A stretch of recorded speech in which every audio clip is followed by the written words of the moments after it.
Great.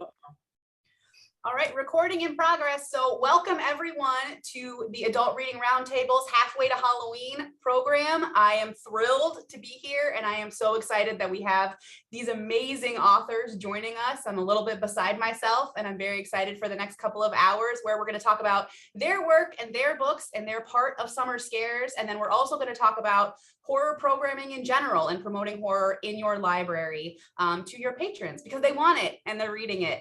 And they're just maybe hidden, but we'll find them. So I'm going to turn it over to a familiar face, Miss Becky Spratford, former art steering committee member, who is going to lead our first hour. And then we will pick it up the second hour with some other Horror Writers Association folks to talk a little bit more about programming. So take it away. Thanks, Becky. Emily. It's great to be back, everyone. I'm excited to be here. Yes, and Emily will be back to moderate the second part of this conversation, but the first part is I'm here to introduce you to this year's class of Summer Scares authors. I'm going to let them introduce themselves. These are the adult authors because we just didn't have time to do all 9 authors today and our spokesperson, Alma Katsu. But before I begin, I just want to give a very quick overview of what Summer Scares is. We're going to talk about it more in an hour or two. Summer Scares is a national reading program that is sponsored by the Horror Writers Association, United for Libraries, BookList, and Book Riot. And together, along with a series of experts, each and a celebrity spokesperson, we get together and on February 14th every year, we announce 3 adult titles, 3 YA titles, and 3 middle grade titles that are librarian vetted that you can feel comfortable recommending to your patrons all year long. Each year, we go out of our way to make sure in every category, we represent the full range of the types of scares you can expect. And you will see that as you meet our authors. One of the things our authors agree to every year is to appear virtually to libraries to promote their books. And as you'll see later when we talk about our resource guide, there are book discussion question programming ideas, but they will come and talk to you about horror and about their books. And in fact, we're going to begin with Alma Katsu, whose book, the new book, The Fervor, comes out 1 week from today. Look, we already have people who are excited about it. Yay. It got a star. It got a star from me in Library Journal and a star from our Horror Writer Association Library Committee helper Anita also, or sorry, A.E. Saraki also in BookList. So we're super excited about that for her. But one of the reasons we asked Alma to be our spokesperson this year was because she was actually a Summer Scares adult author last year for The Hunger. So I wanted to start by Alma, by you introducing yourself to everyone out there. And of course, if you could talk about what your experiences were like last year when you were out there in the virtual world talking about The Hunger with libraries. Sure. Thank you very much. So, yep, I write historical horror. That's not all I write, but I guess I'm probably best known for that. I have 3 books out and 1 spy novel, but we won't talk about that today. Well, we can talk about it. She's up for the Thriller Award for Best Novel. So yay to that. Thank you very much. Thank you very much. Yes, I'm very proud of that book. But I'm really very excited for this program. I had such a great time last year. All the libraries that brought me in for virtual events, you know, it means so much to authors to get to reach readers in all these kind of far-flung places across the country that we otherwise normally wouldn't get to, you know, to visit and to make new readers and new friends. So first of all, I want to thank everyone who did host me last year. And I want to encourage every single one of you to get these authors in your libraries this summer. You're going to have a fabulous time because they're all amazing writers and, you know, just have so much to share with you. And I also wanted to thank you all for bringing horror into your libraries because, you know, it really is a genre that a lot of people embrace. Some people might be afraid to admit it, but there's a lot of horror fans out there, and horror itself is kind of broadening in scope. And it just is a lot more than maybe if you're not a horror fan that you would be familiar with, or that some of your readers might realize. Some of the books that they're asking for could actually be considered horror. So let me turn it back to Becky. Thank you very much. Thank you, Alma. And now I'm going to let each of our authors from this year introduce themselves to talk about the work that was picked, but also just the other things you have coming out, because I know especially Clay and Gabino have big titles coming out soon. And also just to let you get to see who they are and what they could bring to your libraries. So I'm going to do Gabino first because some of you, if you were around pre-pandemic with ARRT, saw Gabino live in person at the Naperville Public Library mere weeks before the world completely shut down. But we got to be together, which was fantastic. So Gabino, I want you to talk about Coyote Songs, the book itself, what it's about, and what you want library workers to know about it. And this is important because, as Alma said, horror is more than people think. What conversations do you hope come from people reading this book? All right, I'll tackle that by steps. Step number one, Chicago was awesome. I loved it. I had never had the opportunity to yell about, identity and diversity and inclusion to I don't know, what is it, 400 librarians? It felt like 400. It was like 150. Yes, it was packed. It was incredible. And then I got stopped at the airport because Becky bought me a pork burrito that was wrapped in aluminum, and I tried to pass it through because I forgot about it. And then I had to open up my bags, and they made me open the burrito to make sure there wasn't a bomb in it. So good times. I'm looking forward to doing more of that. The book that was selected was Coyote Songs, which is, it means an absolute hell of a lot to me. A very brief story. I have a PhD in journalism from the University of Texas at Austin. The dedication from that dissertation says half of this is for the homeless folks that spent so much time with me telling me about couscous and how they managed to cook and all that stuff. And the second half of it is dedicated to the Yarborough Library here in Austin, Texas, because at one point things got very dark and ugly and I couldn't afford internet. So I went to the library. And it wasn't just to look for books and rent movies and get graphic novels. It was to work, and I made it my home for, 2 years. So to have this picked by librarians and let me talk about it and visit you, it's awesome and it means a lot, and all the love in the world to librarians and to libraries. Coyote Songs is horror, but we're here to talk about different types of horror. It's a very real horror mixed in with supernatural elements. I think that's Alma's territory, but I've been in there a couple of times. And I've been using this idea to talk about my books lately that I borrowed from the absolutely fantastic Stephen Graham Jones, and is that I try to see genre fiction as a cake, all right? So the ghosts and the zombies and the vampires and the werewolves and the haunted houses and the demonic possession, all of those elements that you see in genre fiction are sort of the icing on a cake, right? It's shiny and you got decorations and there might be sprinkles on it, and it calls to you. And then you cut a slice of that cake and you put it in your mouth and you realize that the frosting was the only thing you paid attention to, but then there's the rest of the cake.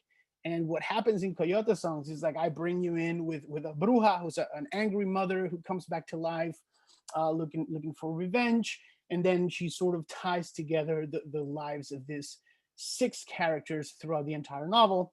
But then I did not want to spend an entire novel talking about ghosts.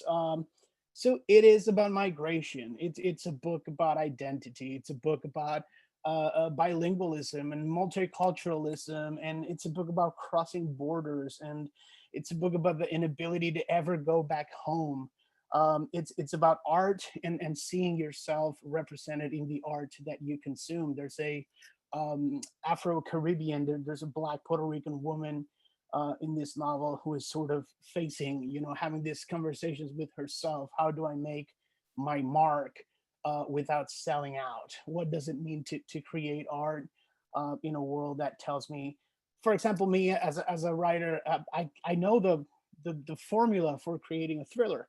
I could write a thriller about an ex-military guy or an ex-cop, who has a drinking problem and a puppy and a snot-nosed 38 and wears a fedora and absolutely loves John Coltrane. I could probably write that and sell it. But I don't want to. I want to talk about syncretism in the Caribbean. I want to talk about migration. I want to talk about racism in this country. I want to talk about otherness. I want to talk about identities. And mix it in with all of that cool stuff that makes the top of the cake look really great, which in this case is a lot of darkness. So it's not for children. So please do not get this one confused with the other one where you're going to talk about books for kids. This one is not for kids. This one is for your dark, creepy inner child that likes to read about all of those awful things. And yeah, I think that's about it. And here comes Becky back. To give you a chance though, because I was just at PLA, and one of the only books they were giving away that they were super excited about is your next book, The Devil Takes You Home, which was everywhere at PLA. Awesome. They had copies everywhere, and the marketing person for Hachette told me that it was going to be their big push for the whole summer. I just turned in a star review today to Library Journal, and Gabino kindly did a Q&A with me for that issue too. So there'll be more. So I just want to make sure that everybody knows you have that coming out too. So yes. And about what was it, 3-4 weeks ago, I got an Alma Katsu blurb. So I'm still on cloud 9. There we so go. Yes. It's a fabulous book. It is. Alma was tweeting when she got to one of the twists, because there's a couple, but there's a big one. And I was like, she's like, you won't be able to stop reading after that. And I was like, yeah, you were right. No, it's meant, good. For Coyote Songs, I guess I forgot to mention this. Yeah. Coyote Songs has a lot of women in it. So I decided I was only going to ask for blurbs by female authors. If I couldn't convince women authors that I can write women, then I did not care if I could convince anybody else. So it ended up with my friends, the female writers in the horror community, and it went all the way up to Roxane Gay. And with The Devil Takes You Home, it meant a lot to me to have people of color, writers who identify as others. So I knew that I could get Paul Tremblay and Chuck Wendig and these amazing authors who have been so great to me over the years. But I wanted to have, people like Alma Katsu, Stephen Graham Jones, who gave me the blurb that's on the cover, Sean Cosby, David Hesco Wambley-Waden, Tananarive Due, who is an absolute horror legend. I wanted to have people of color read this book and give me their words. So I'm still celebrating Alma's blurb, and that's about it. That's all there is to it. The love is being felt all around. Thank you, Gabino. And now it's Emil's turn. Emil from downtown Chicago at her studio. Just before you start, you can unmute, Emil, but I'm going to just frame it a little. One of the reasons we picked Gabino's book is because it is gritty and brutal. The opening chapter is, if you can get through that, which I loved, and you know what he's trying to do for you, make you feel it. Whereas Emil's book, we thought was very perfect for the times we're living in. First of all, the Adult Reading Roundtable did host it as a book discussion for our book club study many years ago. And then we thought about it, one, because it's a graphic novel, it's absolutely gorgeous, but also it's about how horror can help you deal with the real horror in the world, how horror fiction can be a way to deal with true horrors. And I think that is needed now more than ever. So thank you, Emil. And if you want to talk about your book and your work in general, we would love to hear from you. Well, I really enjoyed listening to Alma and Gabino, and that just very excited about what you've got coming out. And I feel like I just got 2 great recommendations right here. So thank you. And thank you for working so hard, because I know how hard you work, and I really respect that. I'm a writer because a librarian loved me a little bit. Well, actually, she loved me a lot. She was good to me. She was the school librarian.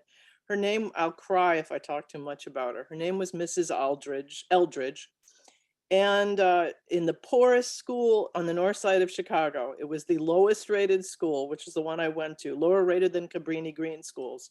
She had a little library and encouraged children to write. And I wrote about Abraham Lincoln and for the Illinois History Magazine for Kids, and I got published. It was my first publishing. I actually discovered some things related to New Mexico, and I published his interaction with Native American people. And, I love librarians. They were fantastic to me. They have always been. And so whoever I'm speaking to who I can't see, I just want you to know that what you do is enormous. You create worlds of empathy within people. And I think you might not know this, or you might, but horror is one of the ways to do that. It's a venue to move through our fear, but to enter fearlessness, because horror is so cathartic and it's so capable of speaking about things that are visceral and primal. So I wanted to talk about that kid who Mrs. Eldridge sort of saved and gave direction to. That's Karen. And I wanted to talk about the fact that the times were so dark, as they are now in so many ways. And we were in the middle of a war, as we pretty much always are. At that time, it was the Vietnam War. And I want to talk about what horror meant to me a little bit, and that it saved me. It allowed me to understand a world that was really incomprehensible in some ways, and was very dark. And it was so metaphorical for me to watch Bride of Frankenstein, for instance, which begins with the most wonderful thing in the world, which is Mary Shelley.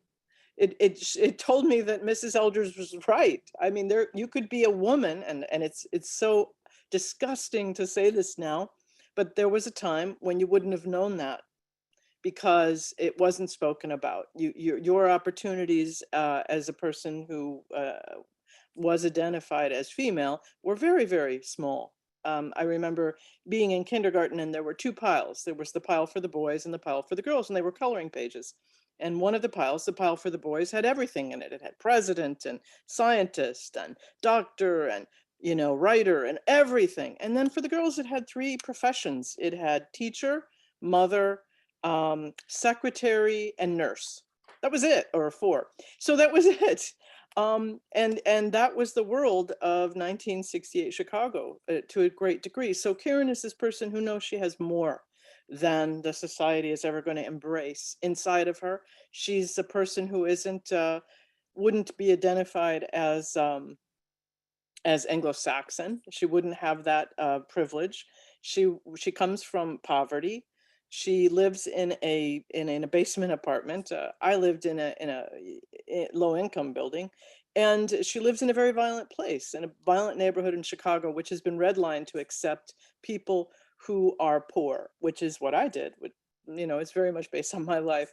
So, and yet she draws, and in this notebook, as did I, she tries to unravel the mysteries of the adult world and the child world and just the world. And she uses horror as the thoroughfare that she's going to travel to get to that understanding. And she talks about things, she talks about hatred, but she also talks about love. And the most important thing in the world to her is her brother and art. And she finds her understanding. I still have a hard time understanding how we don't collapse the worlds of fine art and the horror world and magazines and visual art that's in all those worlds. They seem very similar to me. I don't see them as being all that different. And so she intersperses her notebook, with pictures she's drawn from the paintings of the Art Institute.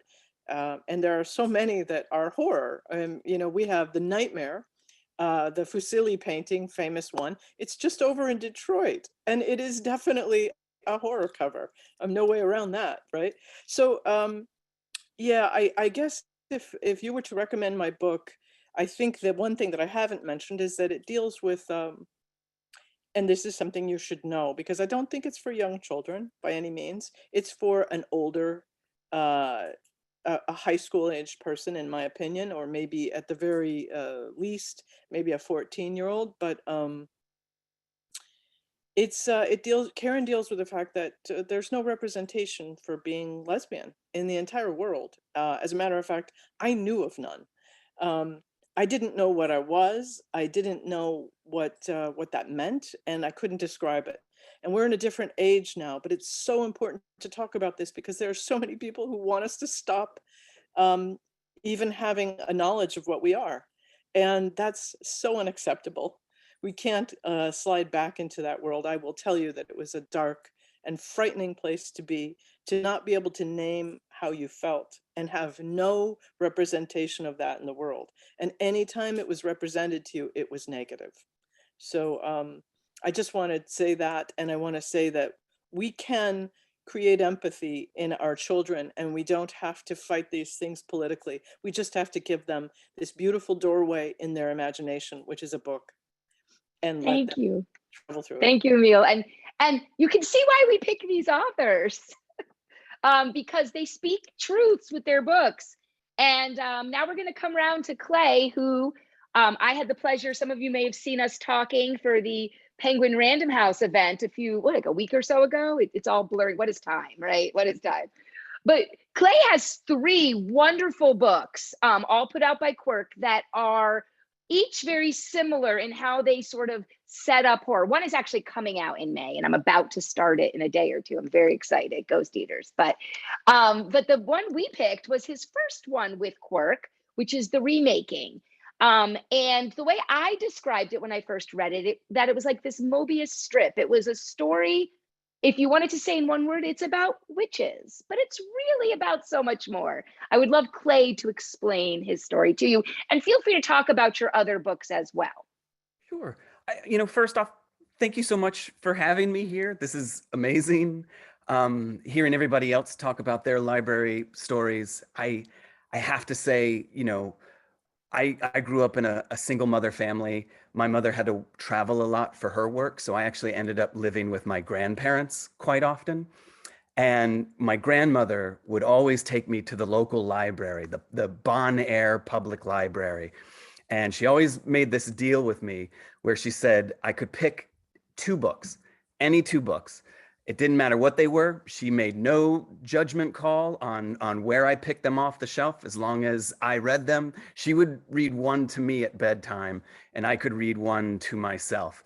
So usually the books I picked for myself were like The Far Side by Gary Larson. And I remember distinctly the book I picked for her to read to me was North America's Greatest Monsters. And this book spoke a lot of the mythology of America, a lot of urban legends, a lot of folklore. And it was a quite, honestly, a very eye-opening and terrifying kind of, diving into the deep end of genre and horror as a little, maybe too little boy at that point. And I had nightmares from that point on, but it kind of led me into my own kind of foray into storytelling. So I feel like, walking down that aisle at the library was such a, that was Pandora's box. You could just pull anything off of the shelf, and that led to, you name it. So I feel very, very blessed to have stumbled upon North America's Greatest Monsters at that point. And thank goodness for my grandmother reading it to me. She paved the way for those nightmares. But I'm here. I guess I'm here to talk about the remaking. The book after was called Whisper Down the Lane, which just came out in paperback. And the next book after that, which comes out in September, is called Ghost Eaters. And they're all they're spooky books. But the remaking, which I have the hardback here, and my digital kind of blurriness is going to make it look like it's a ghost. But the remaking is basically a ghost story told 4 different ways. It starts off with a true crime. And this is actually a real story. This took place. The real story is that it took place in Pilot's Knob, Kentucky. But I kind of blurred it into Pilot's Creek, Virginia. And in essence, it's, the truth of it is that there is a story about a mother and a daughter who, in their small town, small community, perhaps small-minded, inhabitants, they were believed to be witches. And this mother and daughter were actually burned at the stake. They buried mom somewhere in the woods. Nobody knows where her body is, But this little girl, they were terrified of her, and they feared that because of what they had done, that this little girl, Jessica, would rise up from the grave and exact revenge. So they truthfully, true story, buried her in consecrated ground, church grounds, in a steel reinforced coffin under 6 feet of concrete, gravel, and then wrapped her grave in crosses, over 100 crucifixes. You can go to this grave today if you wanted to and see where little Jessica is buried. And they say that at midnight, if you go to her grave, you might see little Jessica wandering along her grave. And if she asks you to take her hand, don't do it, because she'll pull you down underground. Now, I found that little bit of folklore, and it felt like an interesting place to kind of tell a story about appropriation, and thinking specifically about who has the right to tell these stories, or stories that aren't necessarily their own. Thinking specifically about urban legends, thinking specifically about local folklore, and thinking specifically about filmmaking. I am a dyed-in-the-wool hardcore horror fan, and I love horror movies and I love horror novels. And I wanted to write about this idea of what if you took a true story, a ghost story, that kind of branches out and kind of evolves and grows and perhaps mutates every generation as technology changes. So take that urban legend, that campfire story, and tell it in the 1950s, spin that yarn. But then fast forward 20 years later and take that same story and turn it into a schlocky drive-in, 70s style, horror movie. Now take that same movie, fast forward 20 more years, and now it is a sleek, polished, Scream style Wes Craven remake. And then fast forward 20 more years, and now it is a true crime podcast. And it's that the story, the ghost story itself, the witches, the kind of spirits, these entities, they exist within the negative space. So, I think, if I ask myself, who is this book for, the supernatural elements are always on the kind of periphery of the story, almost like you would think of them as kind of seeing them out of the corner of your eye, but as soon as you turn, they're not there. But it's the story that kind of transmits the ghosts from one kind of person to the next. And you can almost think of it as like, like The Ring, where there's like a viral quality to it, but it's in the power of the telling and the power of the oral tradition, and how storytelling kind of has changed over so many generations and become kind of a new entity with each generation. And that this ghost story persists as long as there are people around to tell it. So yeah, I think that would be my kind of shambling way of talking about the remaking. But it does go down and it keeps following on itself, which is so neat, and replicates fans' experiences with horror. So thank you for sharing that. And I just want to say in the chat, people are, not only you, Emil, people are having two read lists added too.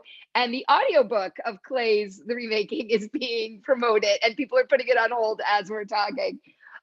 I would like to let people know that we will take questions. I have more that I can ask while you're typing them in, but if there are questions for any of these authors, they will only be here until the top of the hour. And we're gonna then switch over to the library professionals after that. So first, I would like to ask each of you, and I think Clay started it off well, but I'm gonna go back in the same order. But Alma, I wanna ask you, why are you such a fan yourself of horror? We know why you're writing it and what you're trying to say. You talked about that a little, but why do you like it? And can you share some authors maybe that you think are doing it really well right now? That's a great question. I ask myself that sometimes. Why am I a fan of horror? For people who don't know me, yes, I'm a writer, but I also have a background in intelligence. I had a long career in intelligence for 35 years. I was a national intelligence officer. I've run research labs for the Defense Department, and my colleagues were always surprised to find out what I read and what I wrote. That career started being exposed to really some of the most horrific things that humans can do to one another. I did a lot of work in civil conflicts, dealing with genocides and mass atrocities. And so I know for a fact that, horror is real and it exists in the everyday.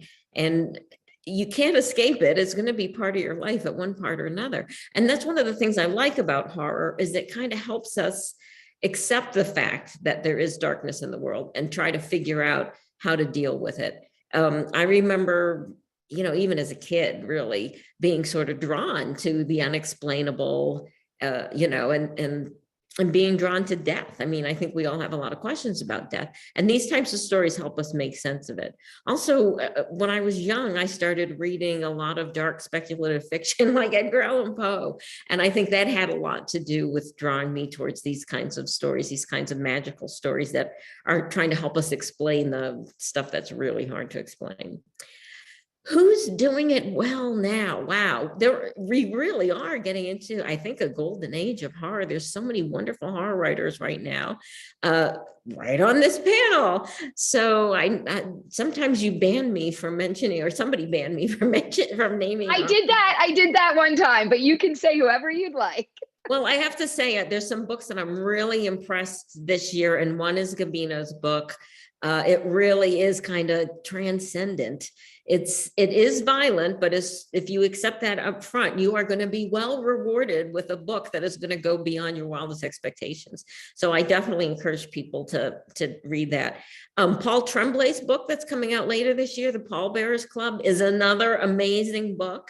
His writing is kind of existential, and he's able to deal with life on so many levels in one piece of work, and yet not make it off-putting, it's eminently readable and so human and so real. It's a great book. And Catriona Ward is one of my favorite writers lately. It seems like everything she does is, I don't know where she gets her voice. She has like the most amazing voice in her writing that can just really pull you along. And now I will just apologize for everyone I've forgotten to mention at this point, but I'll end it there. We know you're not going to be comprehensive. And interestingly, I'm going to mention that there's a question in the Q&A. So if you have questions, put them in.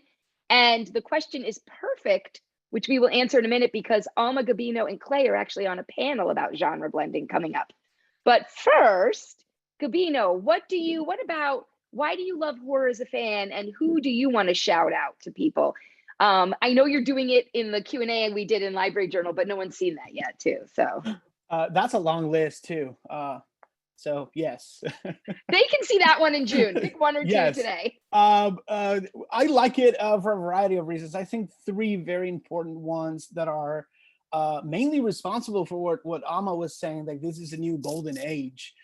If you've seen everything that has happened with horror between Bird Box becoming a global phenomenon and today, where it doesn't matter who you are or what you're into, you can find horror for you. So if you take what's happened in the last 5 years or so, it's a beautiful thing. Number one, it's about empathy.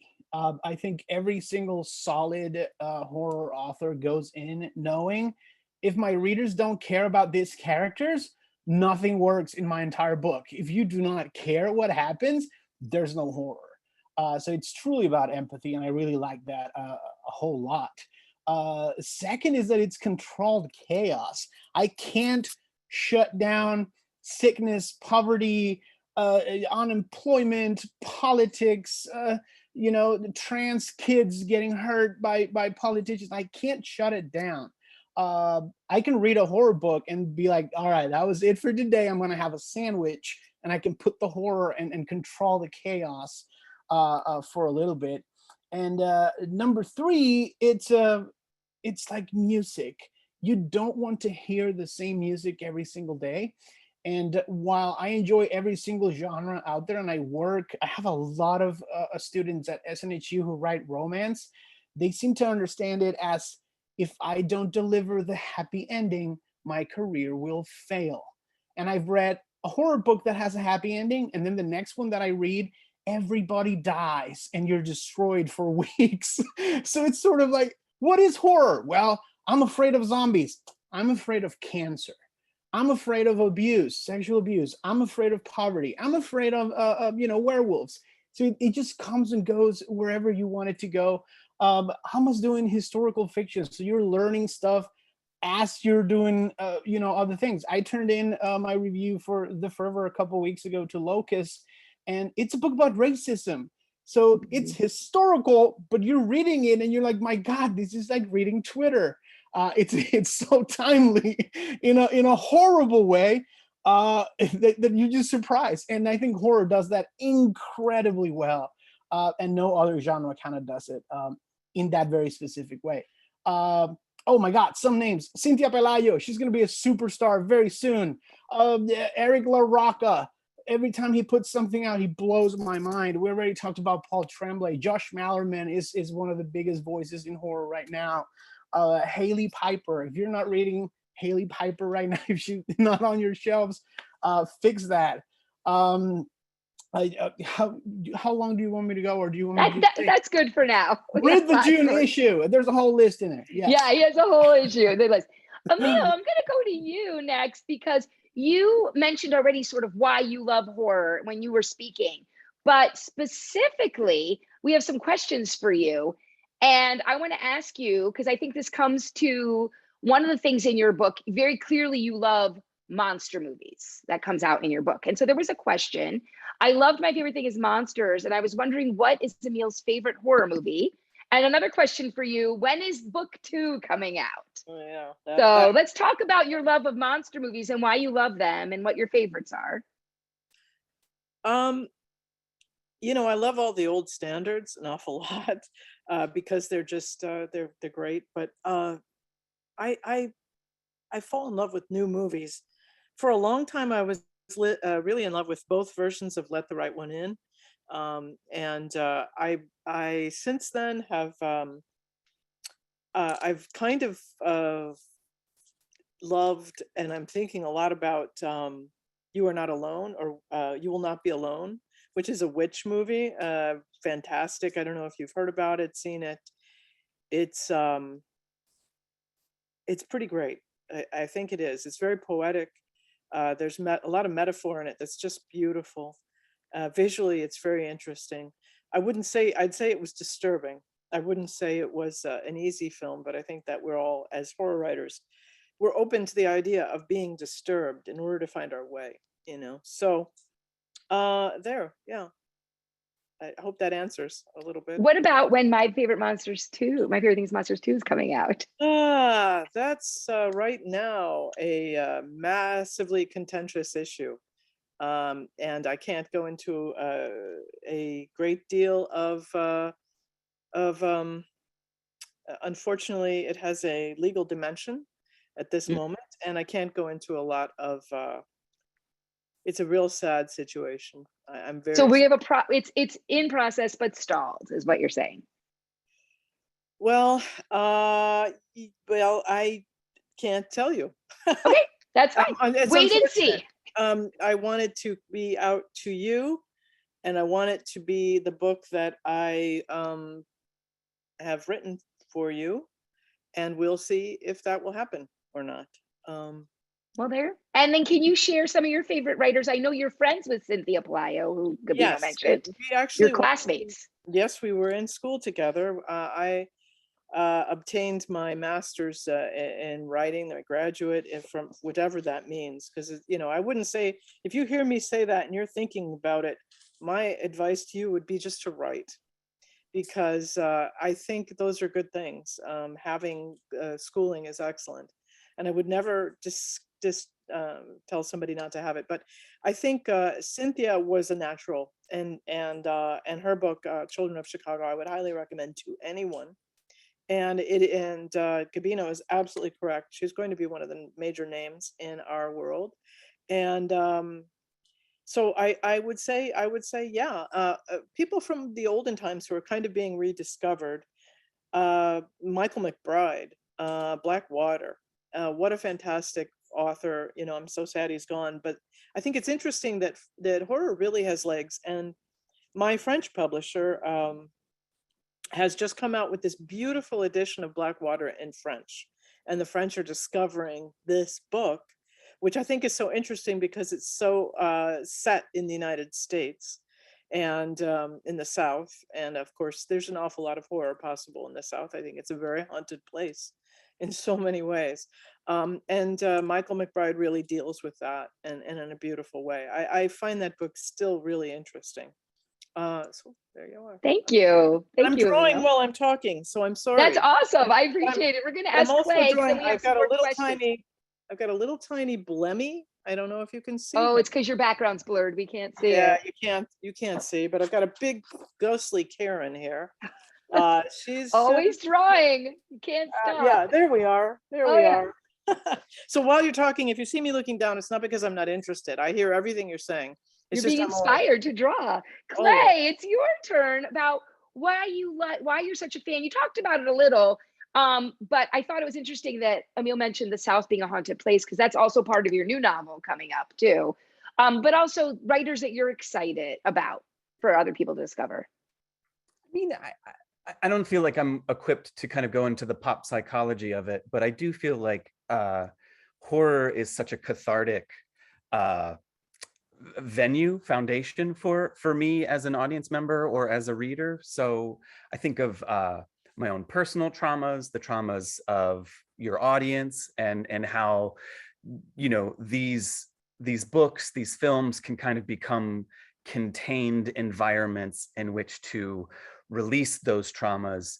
And it almost seems a little backwards, but you know, you by kind of endeavoring or diving into these contained atmospheres, you're able to kind of release those traumas, release those fears in a way that feels safe, perhaps. I don't know how counterintuitive that is, but as someone who's kind of gone through my own kind of personal experiences, I gravitate towards horror as a way to kind of release those horrors from within. And that's just the way it's been since, you know, from childhood. And maybe the metaphor of horror, we think of zombies as this kind of durable metaphor for whatever kind of that generation's traumas may be, like whether it's the Vietnam War, whether it's, you know, Bush, you know, 9/11. Like it's amazing how, like, when you have a durable metaphor within the horror genre, it can stand for so many different things. And I don't know, I love horror for that, and I love kind of exploring, when writing something for the genre, what am I trying to say, and how am I using the metaphor of horror to kind of deliver that kind of megaton payload to the reader. As far as the people who I'm reading that have kind of made an impact on me, I just recently read Come With Me by Ronald Malfi, and that book like devastated me. I was not prepared for how heartbreaking that book was going to be. I truly loved that book. John, I'm going to probably mispronounce this name, but John Darnell, Devil House. I love John Darnell's work because it's so confusing, and I read it assuming it's going to be A, and it ends up being B, C, D, Z, and it's never, there's just no way to put his books, whether it's Universal Harvester, whether it's Devil House, whether it's Wolf in a White Van, none of his books are easily encapsulated into what you believe they will be. And ultimately, it's very frustrating and very confounding for the reader. But I think that you work in his book a lot harder than other authors. And I really admire and respect that. I had the good fortune to read Rachel Harrison's new novel, which is called Such Sharp Teeth, which will be coming out in the fall. But for a book that you can find in your library right now, I would wholeheartedly recommend Rachel Harrison's The Return, which is an amazing first novel. And I can't, oh my God, I can't speak too highly of that book. Rachel Harrison's The Return. Thank you, Clay. I'm going to combine two questions so that we can sort of get them both answered by everyone. So one of them is place and setting play such a big role in all of your works. So how do you explore the horror of a location? Bonus for the scariest place you've ever been. Or another question is, if you want to share a paranormal experience you had instead of a scariest place, or maybe the two have combined. Cue evil laugh. So Alma, you write historical horror, right? So it plays a huge role. So how do you explore the horror of location, or in your case, also time, and scariest place you've been and or paranormal experience? So that's a great question. I don't know. Honestly, maybe I just sort of look for the spooky in the everyday. So as I'm going and doing my research, the first book was about the Donner Party, for instance. How could like every place they trod and everything they touched not just be so heavy with the weight of the fate that's waiting for them, right? It just seemed to leap out at me. Kind of the same thing with the Titanic and with the new book, The Fervor, which is about the end of World War II and the Japanese internment camps. And it's a book about racism and how we got to that place, and a reflection really of what we're going through today. It's funny, I've been having a lot of conversations about the book, and what comes through maybe a little bit more than scary, although it is scary, is sad. I mean, to know what's going to happen. Again, you sort of, I guess I always deal with things that we sort of know how they're going to end. And yet I still have to make the story worth reading. And a lot of times there's like a poignancy there too, in addition to the scariness. But what makes it horrifying a lot of times is because we know the bad ending that's coming. Scariest place I've ever been is probably the town I grew up in, which was it was like the creepiest town in New England. And when you talk about New England, that's saying a lot. So it was a tiny little Victorian town with like more cemeteries than schools. It was something. Thank you, Alma. Gabino, your turn. How do you, again, you talked about it with Coyote Songs. Place, the border, both as a mentality and a physical place, is so important in your book. So how do you explore the horror of it? And the scariest place you've ever been and or paranormal experiences? I think there's a lot of stuff that goes on in academia that would, serve everybody very well if they looked into it. And one of them is the concept of psychogeography. Like, we are the result of our parents, our education, religion, our friends, socioeconomic background, and then where are you from? Like, if you grow up in a tiny island, if you grow up in the middle of Chicago, if you grew up in Miami, going to the beach every weekend, where you're at sort of says a lot about you and the way that you perceive spaces, the way that you perceive other people. I have friends who have, for them, fighting racism is an everyday thing because they grew up and they never met a person of color, because in their little town in the middle of nowhere in Arkansas, there was no Black people, no Native Americans, no brown folks. So it says a lot. And for me, I moved to Texas in 2008. I was very lucky. I was super privileged that I had a little blue passport with an eagle on it. I still got lumped in with everybody else from south of the border.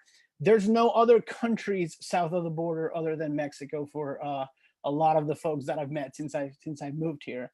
So it just comes to you, and then because it affects you, because it becomes your new reality, you're forced to explore it. And I was thinking about places, and then I realized, no, let's go with an experience, because it was very long, and I wrote about it, and the Tor Nightfire folks published that nonfiction piece in their blogs. Yes, nonfiction horror is a thing. Right after high school, I dated a woman who could see ghosts, and she would just randomly start crying, and then she would tell me what she was seeing, and that was very spooky. And we went to visit some friends at a beach house, and we were reading in a tiny room, and then suddenly she started crying, and she said, "He's right here with us." And then I felt the temperature drop like in the movies, and that was the scariest paranormal experience I've ever had.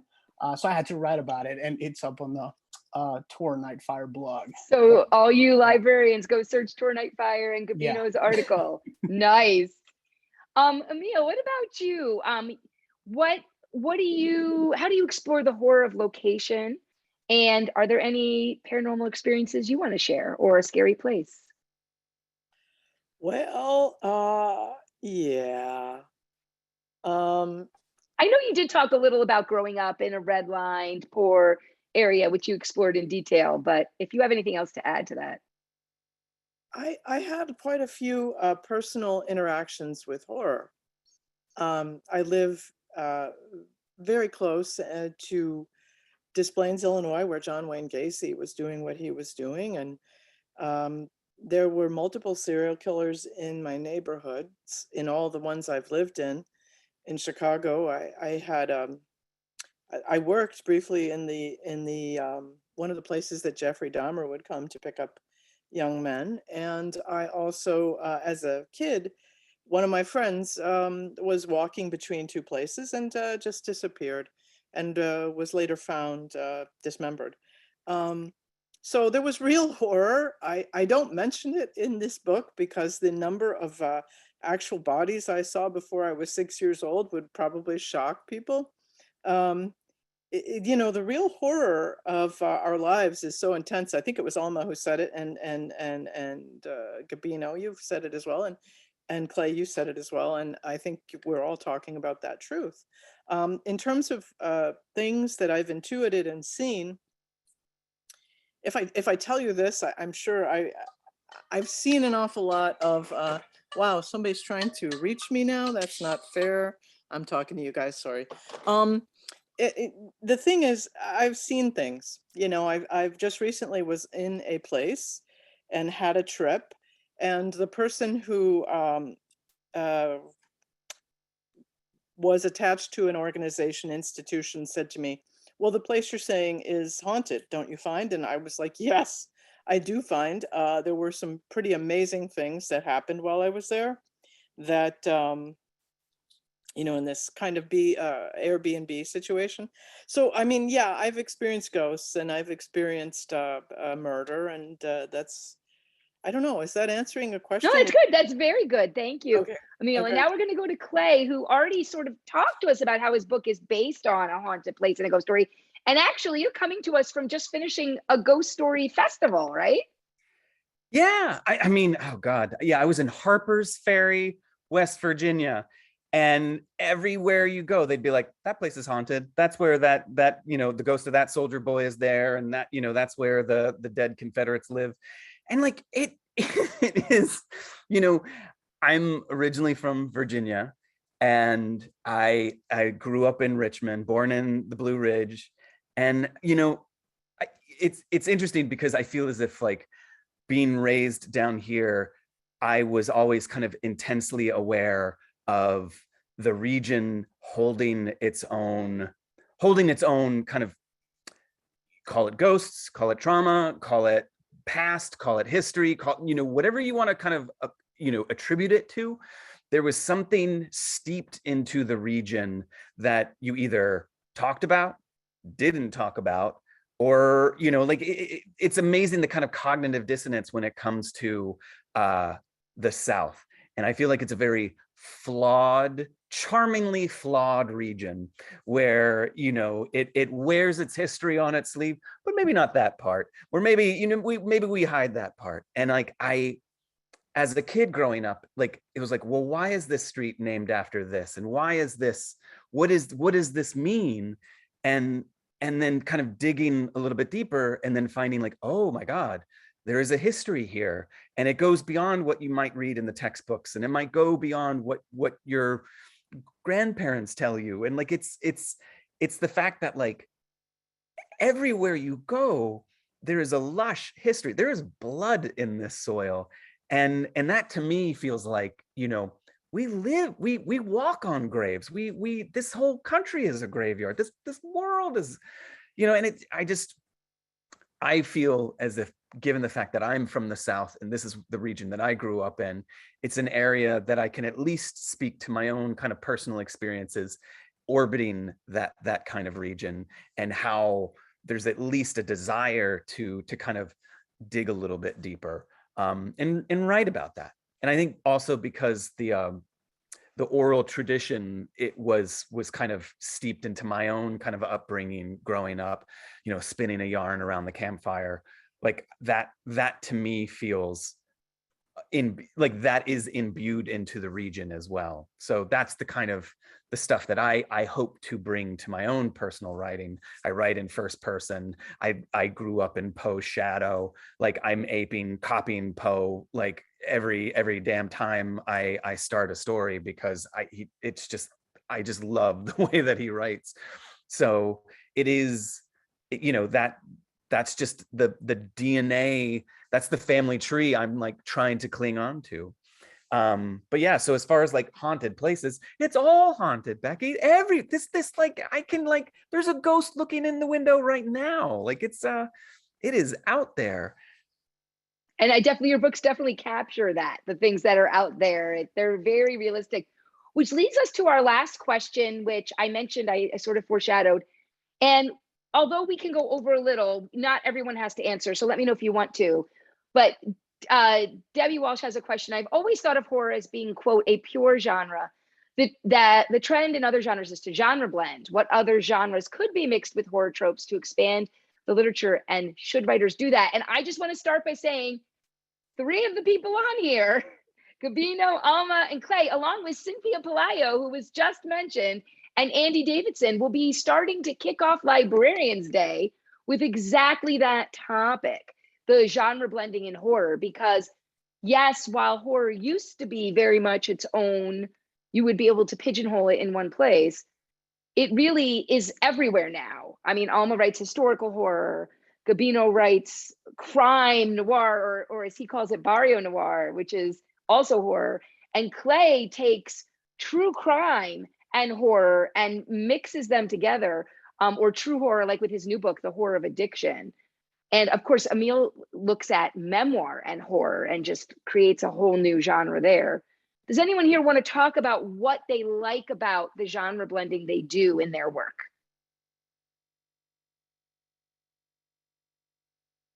I'll say horror is like jeans. It goes well with everything.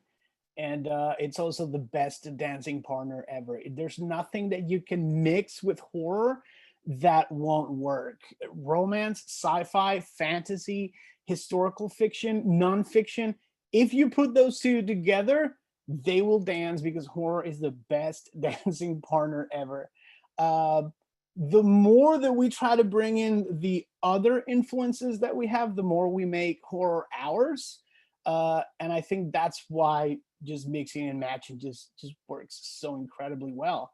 I think of violence, any type of violence, as horror, and violence is absolutely everywhere.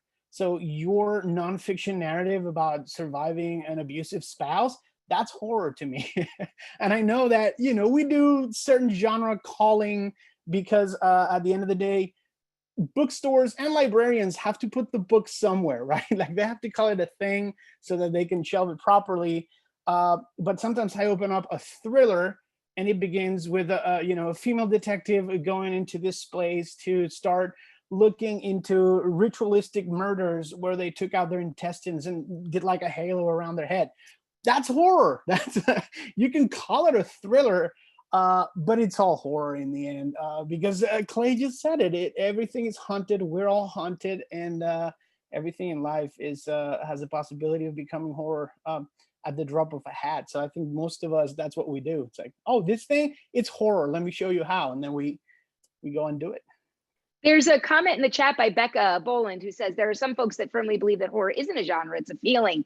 And I think that's some of what Gabino was getting at. I mean, that's what I write about in my book, that it's an emotion. But like Gabino said, we need to put them on a shelf somewhere. Clay, did you want to say something? Yeah. Yeah, well, I think back to The Adventures of Cavalier and Clay by Michael Chabon. And I feel like that was, I don't know if that was the first, it wasn't the first, but it was definitely, it seemed like a turning point recently where genre, whether it was fantasy, sci-fi, whatever you would kind of attribute it to, like it kind of took the pulpier aspects of these kind of outer genres and elevated it and brought it to, a larger readership that could feel like, oh, I don't feel necessarily kind of guilty for reading this. And I feel like we're entering into this kind of evolutionary mid-step where maybe there's more of a, we've crawled out of the primordial ooze. We have our gills, we have our tail, but we're kind of in between phases. And it's just that, I hope that genre in of itself isn't necessarily as isolating as it has been, and it can be more of this kind of confluence of things or elements that kind of meld together and have elements of mystery or romance or you name it, and that they can kind of blend together in a way where it's not as well, is this horror? Like, where am I going to put this on the bookshelf? We gotta exist on a shelf somewhere. I understand that, but there is a great value of like Jonathan Letham's and Michael Chabon's kind of opening the floodgate. But I think it is going to be like you already see it. Like all of the authors that we've talked about, like Children of Chicago, like there are books that seamlessly blend these things together, where it's not just one or the other and you kind of smash them together, but it's like it's like a jackalope. Like it feels like this is like, I want to be a genre jackalope. I love it. And we're going to end with that because we have to get on to the second part. But I totally love horror as a jackalope. So there is a running commentary in the chat about all the t-shirt lines you guys have all created today. So horror is a jackalope, it's a dancing partner, it goes with everything. There's been a whole bunch. So I just want to thank all of the authors for coming today. Again, you can feel free to stay if you'd like or leave, but if you do stay, please turn off your camera. Thank you so much for coming. And I hope that all of you, the library workers in the audience, if you'd like to reach out, I'm going to talk to you about that in just a second, to any of these authors, any of the four of them to appear at your library. All you need to know is it's super easy. I'm typing it in, but it's libraries@horror.org. And you will get me or Konrad immediately, and we will help connect you with these wonderful people. So thank you for your time and for sharing part of yourselves today. Thank you. And now I'm going to ask Konrad and Yaika to turn on. And I'm going to give it to Emily to be our moderator. All right. And we're back. I don't know if there's anything better than just spending an hour just talking about horror and listening to amazing people talk about horror. So I hope you all are psyched to continue the conversation, because now we are going to talk about programming with horror and horror in your libraries and reaching patrons with horror. So Becky is going to start, I believe. So I'm going to send it right back to you, my friend. Thank you. And I'm going to be quick because I've been on the screen a lot, and leave it to Konrad and Yaika, who have so much practical knowledge to share with you. And quickly though, again, I'm Becky Spratford. My co-chair for the library committee for the horror writers is Konrad Stump. He's going to talk to you about a little bit more about Summer Scares after I set it up a little more, and about his own experience as a horror programmer at his library. And then Yaika Sabat is she has an official title, I'm going to let her give it, but she's at NoveList, and she's going to talk about partnering with us to promote Summer Scares on NoveList, which I know everybody here has, but also promoting horror all year long. So first, just a little more background on Summer Scares for those of you who are unfamiliar with it. We are in year 4. Summer Scares began, and I am not making this up, on the deck of the Haunted Queen Mary, as myself, Grady Hendrix, and author J.G. Flaherty sat lounging on the deck. It is docked during StokerCon. And Grady had this idea, well, how can we get every library to care about horror, And Grady was doing a good job of himself at the time. And at the time, Greg Flaherty, he goes by J.G. Flaherty, was in charge of the library committee. And I was the first ever library guest of honor at StokerCon. So they were picking my brain. They then convinced me to take over the library stuff, but that's okay. So we were sitting there and we started talking, and we were brainstorming. And JG was talking about all the work he'd done with libraries, and Grady was talking about going into libraries and presenting and how much his books were embraced by libraries. And I said, well, what if we make it like sort of like the Newbery Awards, but for library, right, for horror? And so I explained to them how it works. You have a group of professionals who pick a vetted list. You announce it in the winter, you know? And so we were doing it around when there'd be what we used to call midwinter for ALA, right? And we would then have this vetted books, but we'll do all ages because that was Faherty's big thing, right? We want to get kids doing horror. Well, flash forward about a year after that, and we roped Grady into being our very first spokesperson. And we found other library specialists, and we've added Konrad along the way, which he's going to share his story. We are currently in year 4, and we're only growing. We are in many libraries, large and small. Like, for example, the Philadelphia Free Library used Summer Scares last year. Chicago Public Library uses our stuff on their website. Seattle, and then little libraries. Our favorite, Konrad, up in the Upper Peninsula of Michigan. We have a library that does it all, brings the authors in, talks about it. And now I'm excited to announce that we just turned in an article to be part of the 2023 iRead guide. So we're going to be part of iRead as well. So that's super exciting. And so it just keeps growing. And our goal is to give you those lists of vetted titles. We now have 4 full years of middle grade. And currently Julia Smith from Booklist is our middle grade expert. And she is the middle grade editor for horror at Booklist. Kelly Jensen from Book Riot, who is a YA horror expert, is our YA expert. Myself and Konrad and Carolyn Chesla, who's she's our academic, giving us cred. She also runs our Twitter. If you ever see Summer Scares Twitter, she is the dean of libraries at Elmhurst University here in the Chicago suburbs. And we cover mostly adult and YA, but Konrad and I do go down to middle grade as well. And we just try to give you titles so you're not scared of horror, so you can promote the books to people without having to worry about it. We're going to do the work for you. I'm happy to say another sign of our growth before I send it off to Konrad for him to share his screen is that we have been so popular in promoting middle grade horror, especially, that starting in 2023, we are going to have the first ever middle grade Stoker Award, a Bram Stoker Award for middle grade novels. So currently we are reading for that now, those of us on the jury. And it's just so exciting and fulfilling to see that this is working. And so now the Stoker Award will be for best novel. We have lots of categories, but we have a best YA and now a best middle grade, which we hope will help elevate the genre for libraries to add it. And so I am going to send it off to my co-chair, Konrad, who's going to tell you how I roped him into all of this. Hi, everybody. I am Konrad Stump. I work for the Springfield Greene County Library in Springfield, Missouri. And I'll tell you a little bit about my journey to working with Summer Scares and with becoming the co-chair of the Horror Writers Association's library committee, along with Becky. So, you know, I've always been a horror fan ever since I was a young kid. And, you know, I got into librarianship back in 2011, started working for Springfield Greene in 2013, and quickly became interested in programming. And I knew that I couldn't be the only person who wanted to read about this and wanted to discuss this. So I'm going to share my screen and I'm going to start with my book club called Donuts and Death that I created back in 2015. So let's see if I can get that here. Yeah.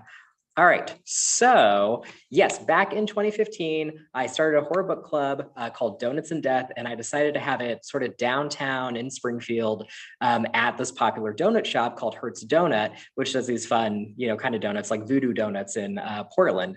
And it's right next to a college campus. There are other colleges sort of around, and then it's just this sort of bustling area. So my hope was to sort of get like a you know, different crowd than what I thought like would come to a lot of the in-library book clubs. And Donuts and Death ended up being, you know, well, a book club takes time. So the first month, no one came. And then the second month, one person came. I think the third month, the same one person came. And then the fourth month, there were about 4 people, and it began to grow. And, you know, eventually we would get about 10 people each book discussion, which is like the perfect number, and you don't really want to go above that because then it gets very difficult. But it, you know, has been going on for what, 7 years now. And it took a bit of a hiatus during COVID, but just restarted back up this past month. So, you know, I'm excited that it's up and running again. But, you know, horror is something that people, horror fans are out there and they're waiting for you to plan things in your community that they can enjoy. And so, besides displays, book displays in your branches, horror book discussion groups is one of the, easiest ways you can go about engaging with your patrons in the horror genre. And, if you have a book club that doesn't necessarily do horror all the time, there are ways to sort of incorporate titles, because there is this genre blending that, everyone talked about, where you can focus on all these other things that are not about the horror necessarily, but it gets more people talking about it. So this Donuts and Death was eventually featured in a couple regional magazines, and it was chosen for Book Club Reboot, 71 Creative Twist from ALA. So it became a nice, popular book discussion group that's still going strong. So I'm very proud of that. And then, sort of around the same time, I started talking to people about doing a horror program series, and I was like, yeah, this can be really great. And it didn't really, get a lot of backing at first. But then my good friend, Katie Hopkins, who's our adult programming coordinator, got into that job about 2017. And so that year, we really started talking about planning a series in October around the horror genre. And we came up with Oh, the Horror. And so our first year was just this sort of crazy thing that just worked out, right? So I think, someone had mentioned Grady Hendrix. I got in contact with him and he was like, yeah, I'd love to come to your library. We worked with Quirk, and they basically paid for him to come. They paid for his travel. We paid for his hotel room and bought books for his appearance and sold them. But it's like, if Quirk had not been that generous with us, I don't know that this series would have, taken off the way that it did. But we planned tons of different things with local authors, and we planned different crafts. So we planned a movie at a local theater. We also did displays. So there's a lot that you can do. And really, you just need a few programs to sort of build up a series. And then if you sort of enhance that with book discussion groups and displays, then that just sort of gives you a lot more, I would say, promotional land, right? You'll get more space in your promotional materials. So we also had Jennifer McMahon in 2019, and that was really popular. She was really great. We also took her onto this show called Ozarks Live that I go on to talk about books. And then I just want to mention the same year we did a foundation event for our library foundation called Flights and Frights. And it brought in, I think, about $3,000. So, there is fundraising that can also be done for your library through horror programming, and trivia nights are always really popular. And then we had Grady back this past year. So it was a grand reunion, and we were super excited, and one of our first big in-person programs since COVID hit. And, it was just a really great experience. And so you can see kind of some of the crowds, and we did he did a presentation for his book, The Final Girl Support Group, and we did sort of a book club meeting just with him, and, kind of a crowd who had to register. So there are lots of different things that you can do. So that kind of brings me up to the programming guide for Summer Scares. So in, I think, 2019, I became the sort of programming consultant for Summer Scares. And, the idea was that I would, sort of answer questions and try to get people to do horror programming. And I thought, well, what's something, active that I can offer to really try to help librarians plan horror programming and feel comfortable with it. And so I worked with our community relations department to, plan this Summer Scares programming guide. And so this is our third year of having this guide. And one of the first things you'll see in it is a book list, essentially, of our Summer Scares titles. So this is something that you can really just print out and hand to people. You can create a display around it. So this is just a tool for you to present horror to your community and to be able to have a selection of titles that you can easily feel comfortable talking about because they are vetted by these library professionals.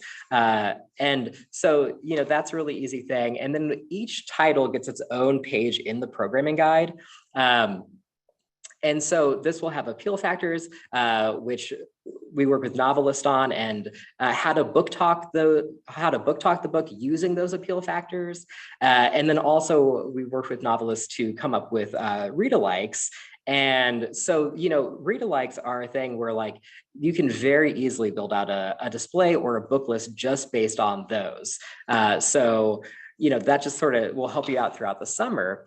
And then, one of the things that I kind of talk about with horror programming is, you don't have to focus on the sort of horror aspect of it all the time.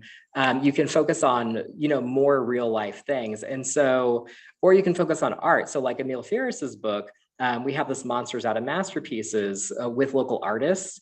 And so you can partner with local artists to sort of have this live interactive art demonstration where you help create, the crowd helps create these monsters. And then, I work in local history. And so there are ways to do, local history is a great way to do horror programming because both end up being really popular. And there's always, murders, folklore, monsters that appear in local history, and of course art. So one of the things for Emil Ferris's book is sort of your town in the 1960s, and you sort of base that around political things going on and the art scene going on.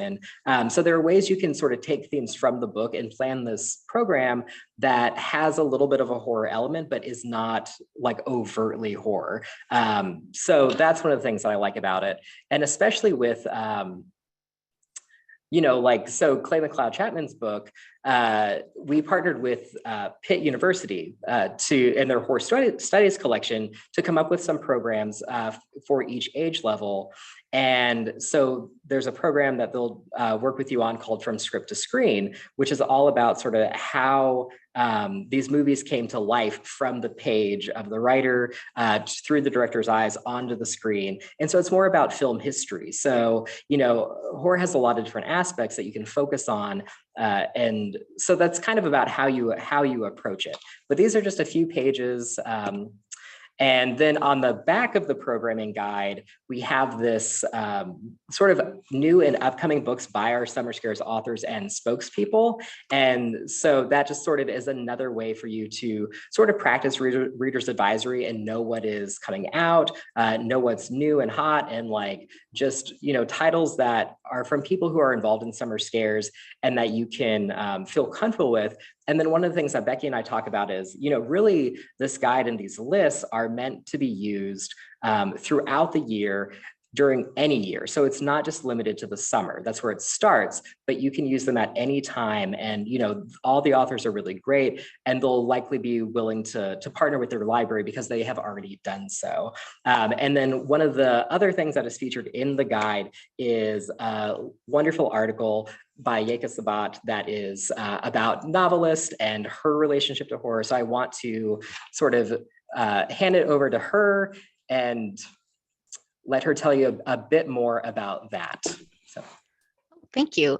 So I'm Yaika Sabat. I am a senior readers advisory librarian, which is a little bit of a mouthful at NoveList. I basically work as part of a team that makes content for the database. So our book lists, our genre guides, articles, just whatever content there is, I help develop those.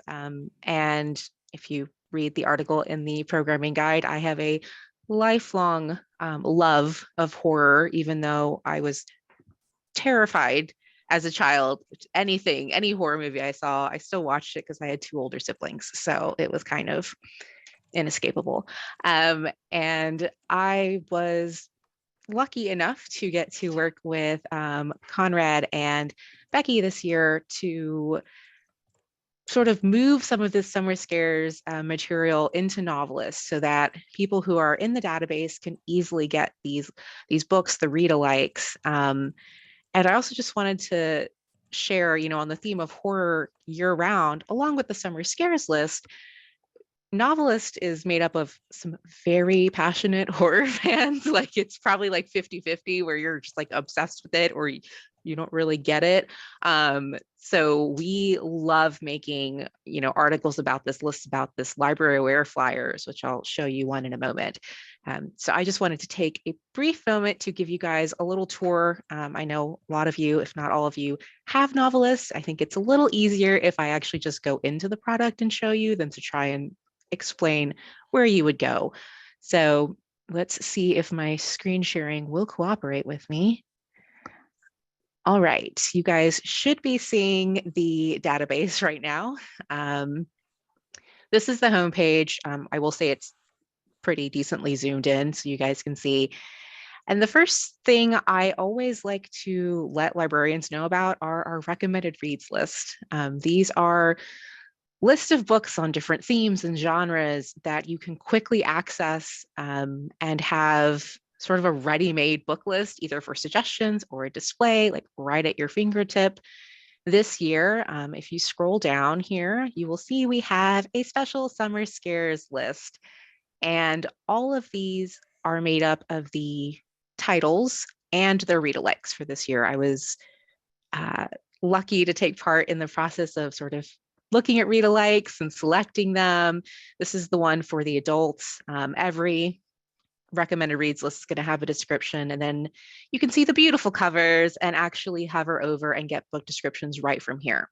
So if you're talking to someone, you're at the desk, you have this up, you need to quickly remember the titles, you can go right here. And then of course, from any of these lists, you can just click on the title. I'm going to click on the Remaking because it's one of my favorites.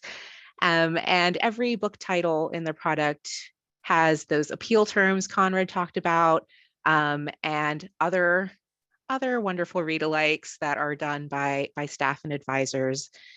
So this is Summer Scares, another way to find all the Summer Scares things at once without having to sort of click tabs, because I think we all know that sometimes time is short when you're at work, is if you just type in Summer Scares in the search bar and hit enter or click search, you can go right over to lists and articles, and everything is going to be in one place. So this is going to give you teen, adult, middle grade, which is one of my favorites because I think middle grade is really where I dove into horror reading.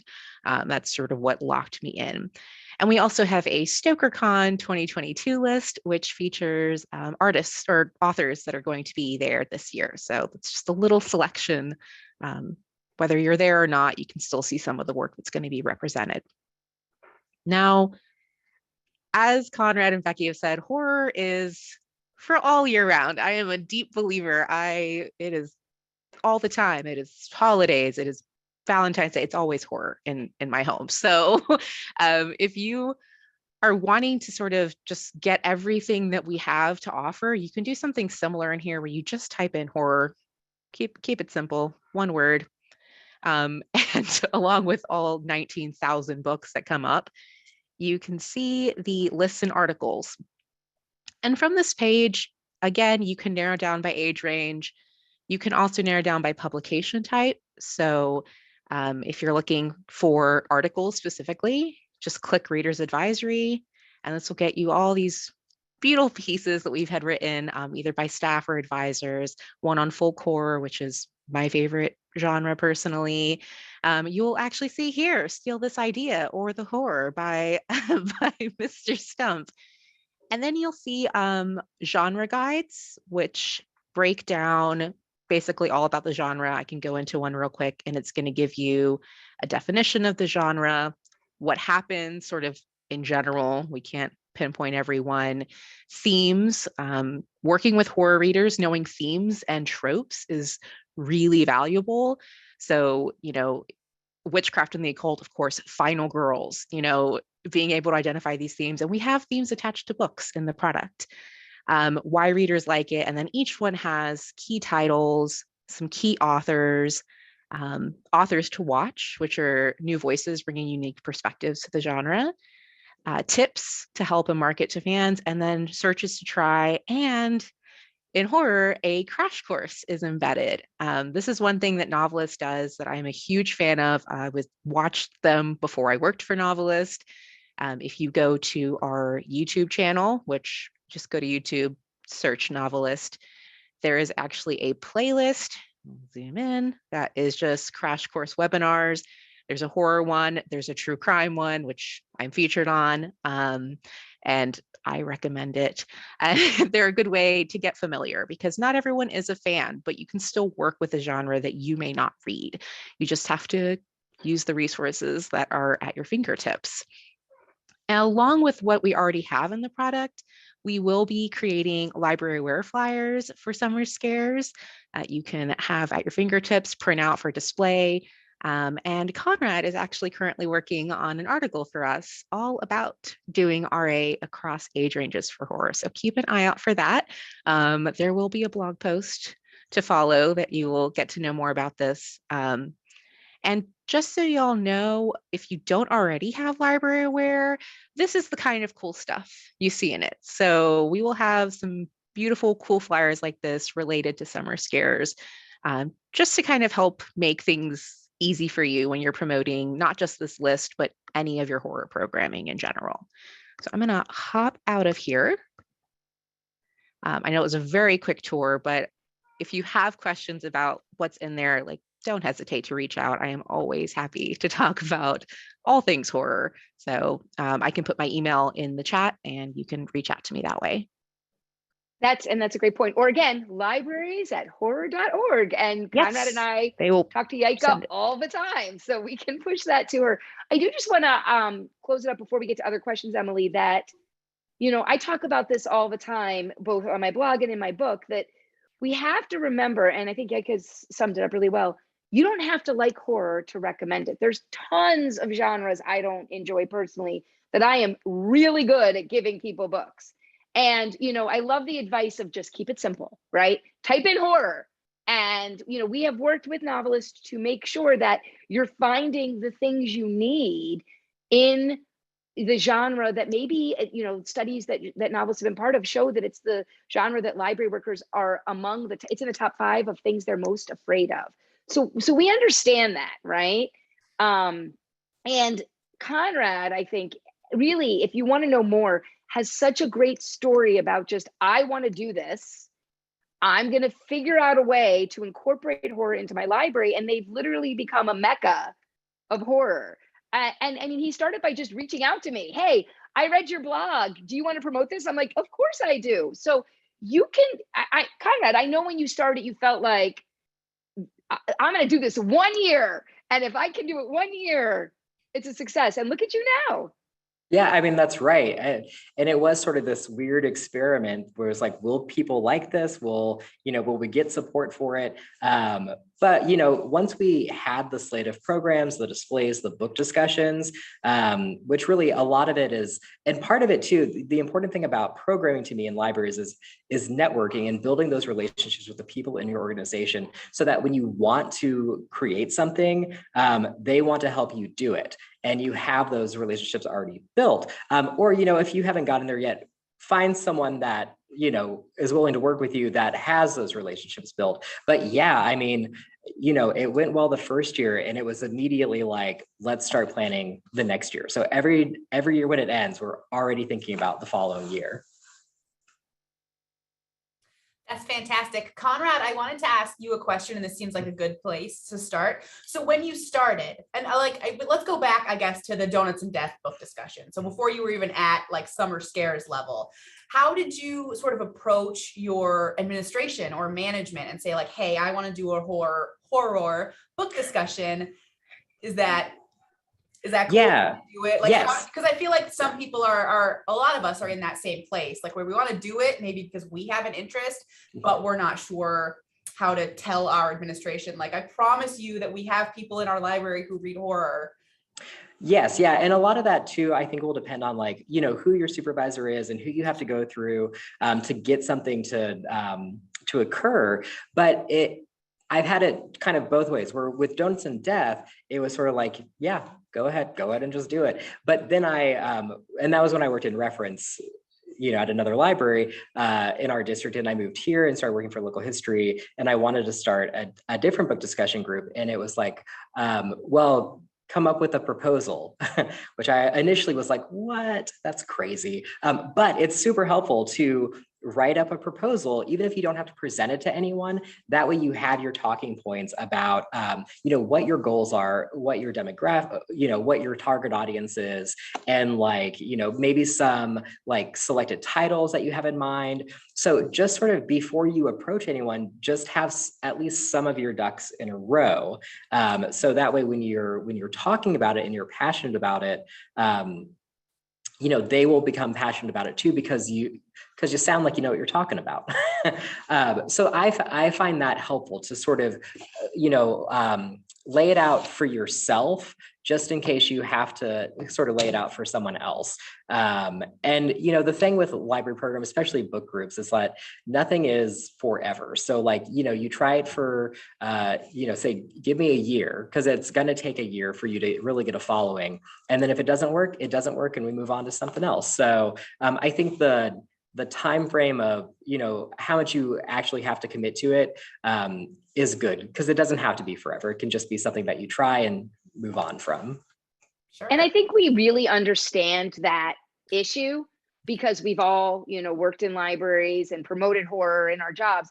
And so that is why we reached out to novelists so long ago. And now Yaika's there and can really, they literally, Victoria's like, I have Yaika, please give her things to do. We want to do more horror. And so we connected them. I mean, Novelist has been behind horror, like Yaika said, but we know, those of us that are involved in it, if we can get novelists behind it, if we can increase people who are reviewing it, like I got Emily to review for Library Journal, we want to make sure we're getting as many voices who do like horror into official venues so that you can say, hey, type in horror and look at all the work that Yaika's doing. I mean, I think that underlies everything you're doing at Novelist, right? Your understanding of that. Oh yeah. I mean, we, not just horror, but genre fiction in general, like we love genre fiction, and it's partially because readers of genre fiction are so passionate. Like you may not know that your horror fans are there, and it's not until you do these programs or you start making these displays that people might be like, oh, I love this. Like you might have patrons who get really excited, and that's a wonderful thing to happen. Like sometimes genre fiction readers don't know that you're also excited about this until you show them what you have to offer them. And something like Novelists, that we are able to, reach a lot of librarians and a lot of libraries. It's just a great tool to show, like, this is not just a fun, but a really valid, like exciting, interesting genre to highlight in your libraries. And that can appeal to every reader, like no matter their age. Even picture books, kids love picture books with ghosts and so it really is for everyone that you help in your community. I will say my general advice whenever I'm doing training and something difficult comes up, whether it's asking libraries to be anti-racist or just talking about horror, I say, use the official sources to say, this is important. It's not just me. So in this case, there is the, Book List, Book Riot, United for Libraries, and Horror Writers Association are behind Summer Scares. You can trust it. Look at these librarians who are picking the books. Novelist is investing in it, right? There's, Book Riot and Book List have information about it constantly. So the idea is to say, it's not me. Yes, you might be the horror fan, but it's not just me. There's people with heft behind it. And so that's how you go to your administrators. Also, just one thing I noticed is, especially with the huge like movies and TV shows, it's like when I was in the library, I remember Haunting of Hill House, the Mike Flanagan Netflix came out, and our Shirley Jackson books were just like gone. Like you could not, like you were just going to be on hold for months and months. If you see something like that, you can bring that, because you say, like, these are circulating, like people want these, and having those circ numbers or something, like a number, admin loves numbers, to support you in that. So I always advise kind of being aware of those trends and things in pop culture that you can add into that to sort of like show that vested interest that fans have right now. I've also used the libraries reads list to show how horror is gaining. So just this month's library reads list in May, Isabel Cañas's The Hacienda made the list. Stephen Graham Jones, Sylvia Moreno Garcia, and Grady Hendrix are all in the Hall of Fame. Jennifer McMahon was just in the Hall of Fame. These are authors that, it's not just Stephen King, right? These are authors that are library bestsellers. Alma Katsu's had books on the library reads list. Like this is not new, right? Yeah, Stephen Graham Jones won the was it the Mark Twain Award? So You can also use awards. Awards are trusted. Awards are, The award for important. American Voice. Yes, for like, American Voice. So this is not not for a horror. He won that too. yeah. But just yes, everything. yes. I want to make sure to get to a question that we have in the chat from Christine. So kind of looking at it from the other side of the coin, which will be difficult for all of us because we're all horror readers. But how do you lead a book discussion about a horror title when you yourself are not a horror reader? Who wants to start? I think we all probably Conrad have started to I'll answer start the it. chat, Yeah, but maybe yeah. say it out loud for people. That's cool. Yeah, I mean, one of the things that I found with, reading like a librarian is that, when you're doing a book discussion group, you should read the book. Sometimes you don't always have time to read the book. I've been there. But if it's not something that you're well versed in, focus on the non-horror elements when you're reading the book. Like, what do you take away from it?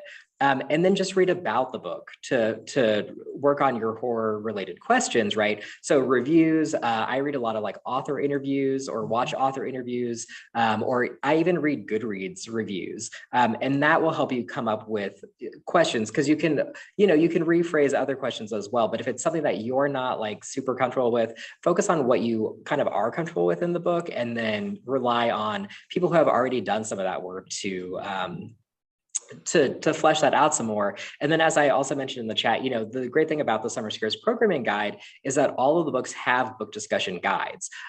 So it's usually about 7 questions related to the book. And so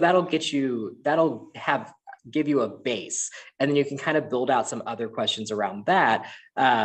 But yeah, the guide is super easy, super helpful, and that'll help you lead book discussions or, help you sell book discussions to admin if you need to, because you can say like, it already has this created book discussion guide. There are other libraries doing it. And so, yeah, I think that's kind of what you do. You sort of, rely on others for the things that you aren't as comfortable with. I also think it's not as hard as you think it is.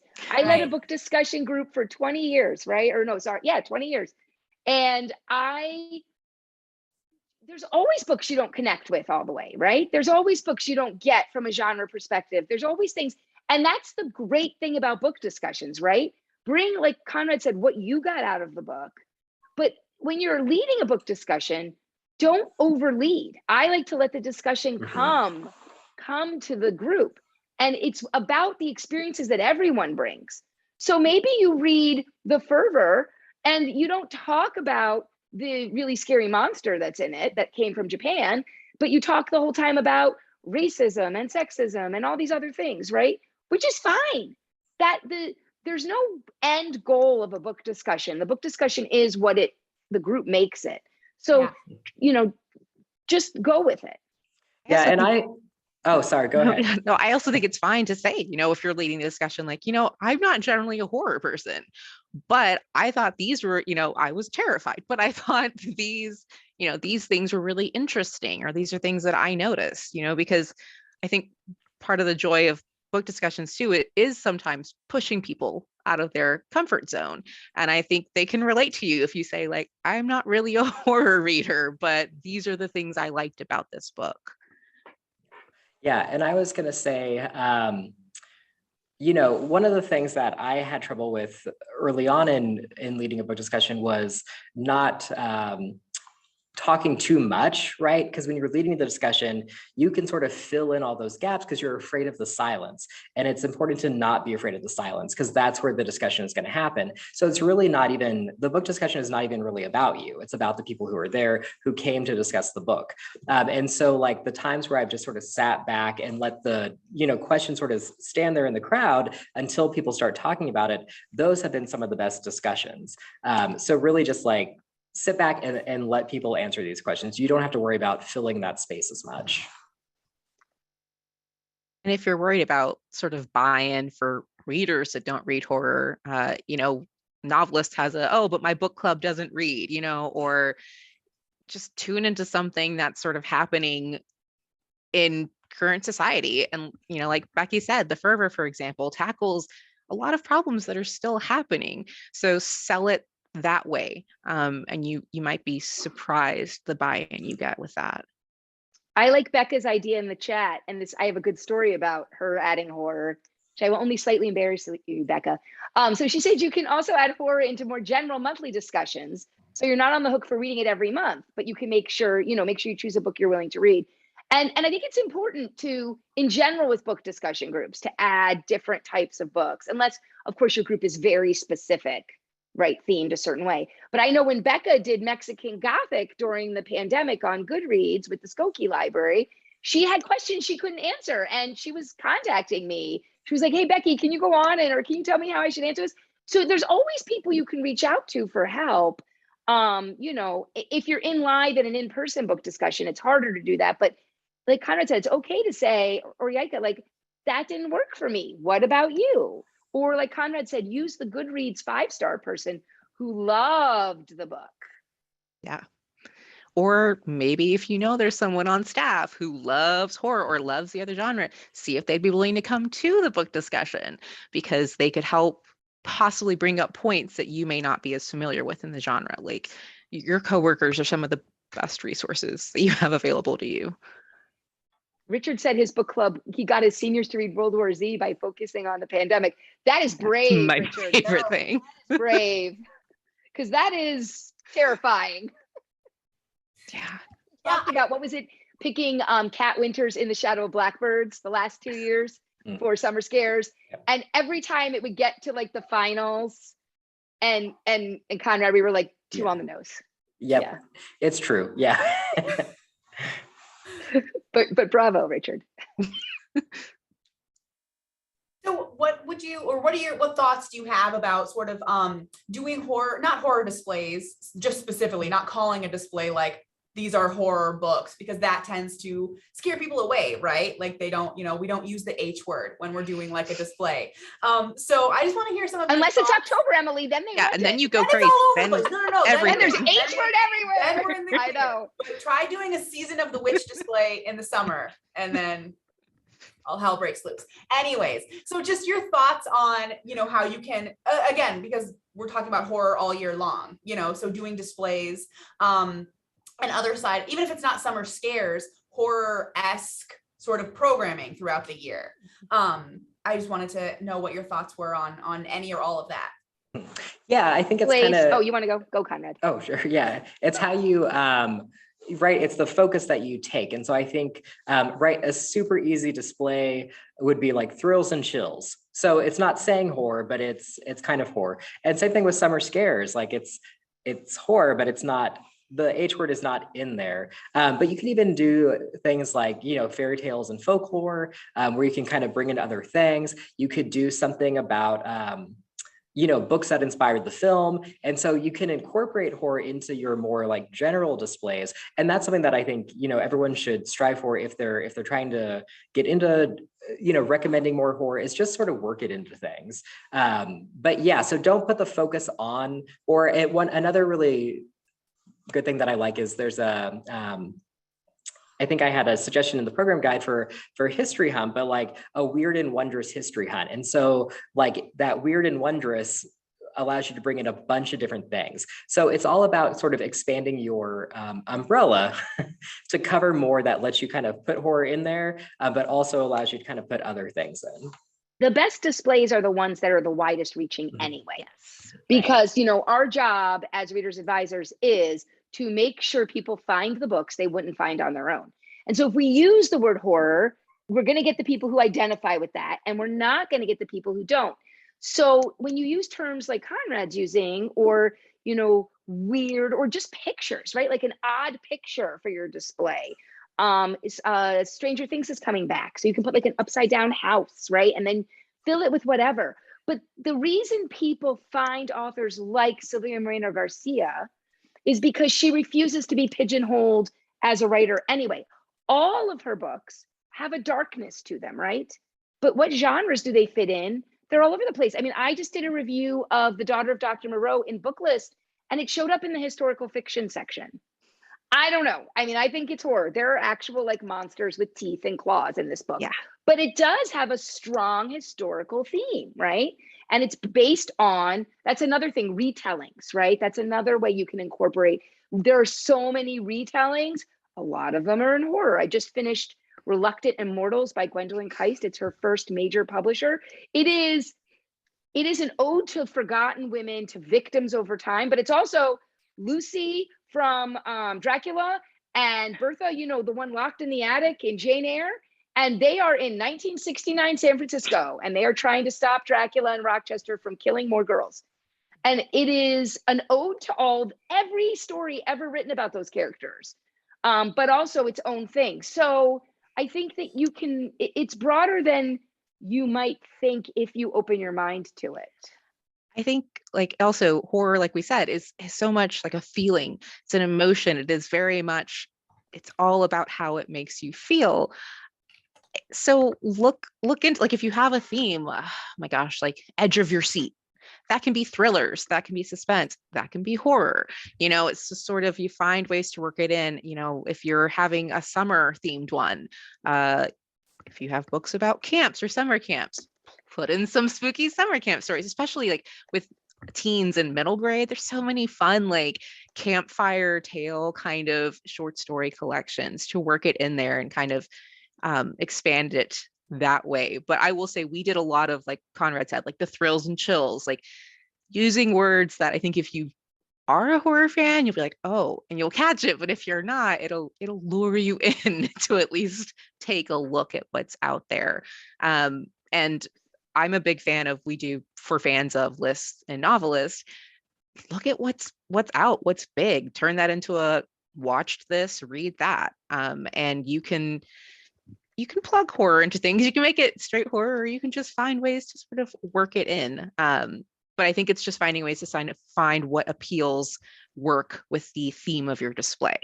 I remember we did a women's history, and so I put in Monster She Wrote because it's about a pivotal figure in horror. So I went ahead and, you know, plug it into things like that. And I think it helps your readers feel seen too. Like your fans of that genre feel recognized beyond just October. Right. And I love that point, Yaika, because you talk about being seen. The thing I found, you know, I was at a library where I was known as the horror person, right? So people felt they could come and talk to me. But many times horror fans don't feel like they can go and talk to you. If you don't have a persona as a place where horror is welcomed and encouraged, if you're not like when I was at Berwyn and Konrad's at Spring Green, where we have horror book clubs and programming, and if you're not there, until you show them they are welcome, with passive readers advisory, they're not going to ask you. So you may think they're not interested, but they are. These are best-selling authors. These are not weird things in the weeds. Yeah, you'll find that with several things. Comics. I was the horror and the comics person at the library, and so I would get those people, and they were always really excited to talk about me, and they'd be like, "Wow, that person's never said anything to me." Like, well, that's because they're not sure who's going to want to hear them get excited about this thing that they love, because they feel like Emily raised her hand because we had her talk at Librarians Day about both, about being the horror and the comics person. Yeah, it was my dream come true. And I feel like those two reader demographics are similar in that way. And that's what, like, when I review for Library Journal, that's what I'm talking to library staff about, is like, you have these readers, I promise you have them. They're not coming to the desk necessarily, but they're there. Yeah. And I feel like that's a good reminder for everybody that they're there. So we have just about 10 minutes left. Does anybody in the audience have any questions that you would like to ask? Feel free to put them in the chat and we can get them in. ARRT is doing that campfire theme this year. Do you think we could merge them together? Oh yeah, you could always merge these things together. Konrad and I, Becca can help you with that. So we feel like when we create Summer Scares, and Konrad, maybe you want to talk about this a little, we think about summer reading in general, and we try to make sure our books could be incorporated somehow every year. Yes, yeah, definitely. There's always a way to sort of incorporate horror into whatever the summer reading theme is. So I don't think we had anything this year, but like Ocean of Possibilities, right, was the summer reading theme. I have a list for that. Yeah. Yeah, and like, there are so many things, and I'm trying to think of, like, what is that? Who wrote Small Spaces?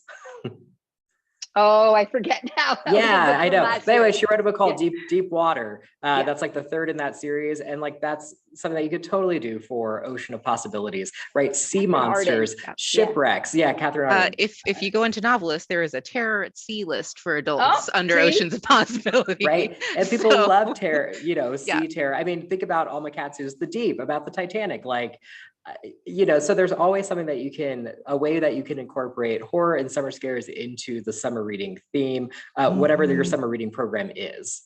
And that's a great point, Konrad. We try to be clear with Summer Scares that we are picking 9 books every year. But even as you saw with Yaika's list, she put the books and all the read-alikes into one list.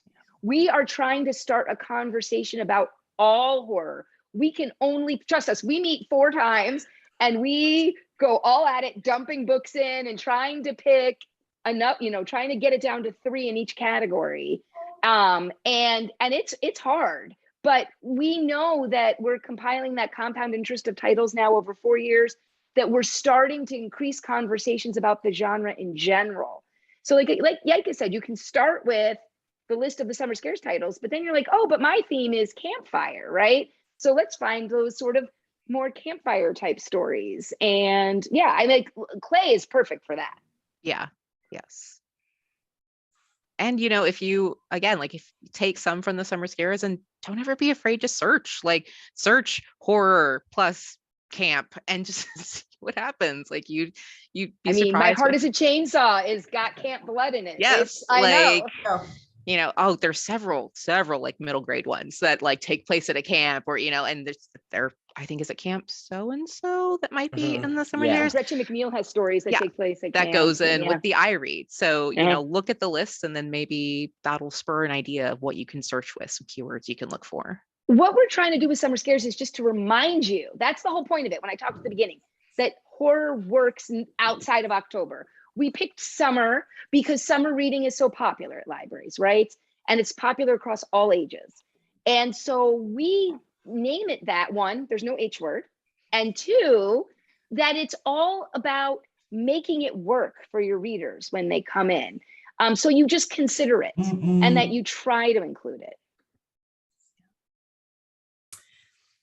We get a question in the chat. Lucy is looking for a horror program idea or ideas for Hide by Kristen White. Hide and Seek, reality TV, mythology, all 3. How would that work in a library? Yeah, I was kind of looking at that. I've not read the book, but my first thought is escape room. I mean, you would do some sort of an escape room, and then you could also do like a library mystery game, right? Where like it's you know, people are sort of getting like you have characters, they're kind of getting picked off, and you have to figure out like, you know, who the killer is. So, you know, more interactive things like that. You could also do sort of some academic thing on like depictions of, you know, carnivals, creepy carnivals, carnival horror. So, you know, I think there are things there there's a history that you could talk about in connection with the book. And Konrad, you did an escape room during the pandemic, right? I think you did it for Summer Scares, right? I did it for, I think so. Yeah, I did I think it was for Ballad of Black Tom, Victor Laval, and it was Escape Lovecraft's Library. So it was just a virtual escape room that I did on Google Forms, but it was a lot of fun. And so, yeah, I mean, there are so many books that lend themselves to escape rooms. And so that's one, Hide, that was my first thought. Emily, I think this question is good for you because you are a large print expert. I am the selector. Oh, sorry. Carolyn wants to know, I am the selector for large print, and unfortunately, even the big titles / authors do not circulate much. Do you believe that I should continue ordering horror titles so that the option is available, or stop limit purchasing based on lack of circulation? First of all, yes, I do believe you should continue to, no, I don't think you should stop. Yes, I believe you should continue because it's the same. I mean, you could say that with any different kind of like, you know, a niche. So should you stop buying diverse authors because they don't circulate? You know, should you stop buying any kind of like XYZ author or genre? I mean, I completely understand that, like, budget wise and being a responsible steward of your patrons' tax dollars. I get that. But I do not believe that you should stop. I feel like you should. And the idea that they don't circulate much, I get that too, but have you tried doing different kinds of displays or putting those large print? I mean, I feel like here we have a huge large print collection because we have a lot of patrons who like large print. We always have a couple of different featured large type specific displays.